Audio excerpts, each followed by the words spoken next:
ആടുജീവിതം ശരിക്കും പലയിടത്തും കരയിപ്പിച്ചു, ചിന്തിപ്പിച്ചു. സിനിമ കണ്ടു കഴിഞ്ഞപ്പോൾ one of the best experience അല്ലെങ്കിൽ one of the best movie experience from Mollywood എന്ന് പറയാനാവുന്ന ഒരു സിനിമാറ്റിക് എക്സ്പീരിയൻസ് തന്നെയാണ്. പൃഥ്വിരാജ് എന്ന് പറയുന്ന നടനെ സംബന്ധിച്ചിടത്തോളം അദ്ദേഹത്തിന് കിട്ടിയ ഏറ്റവും വലിയ ട്രഷറാണ് നജീബ് എന്ന് പറയുന്ന ക്യാരക്ടർ. ആ ഒരു നോവൽ വായിച്ചപ്പോൾ നമ്മൾ അതിൽ ആ ക്യാരക്ടർ അനുഭവിച്ചിട്ടുള്ള പല അനുഭവങ്ങളൊക്കെ നമുക്ക് ഓർമ്മയുണ്ട്. അത് പലതും ശരിക്കും റിയാലിറ്റിയിൽ അല്ലെങ്കിൽ ആ ഒരു സ്ക്രീനിൽ കൊണ്ടുവരാനായിട്ട് അദ്ദേഹത്തിന് സാധിച്ചു.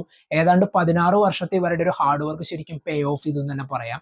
നജീബിന്റെ ഒരു ഹോപ്പൊക്കെ നഷ്ടപ്പെട്ടതിന് ശേഷം ആ ഒരു മരുഭൂമിയിൽ നിൽക്കുമ്പോൾ സംസാരിക്കുമ്പോൾ പോലും വളരെ വിറച്ച് വിറച്ചും ആളുടെ ആ ഒരു നിസ്സഹായാവസ്ഥ കാണാൻ അവിടെ മറ്റാരും ഇല്ലാത്ത ഒരു അവസ്ഥയിലൊക്കെ നമ്മളും ആളുടെ കൂടെ പെട്ട ഒരു അവസ്ഥയായിരുന്നു.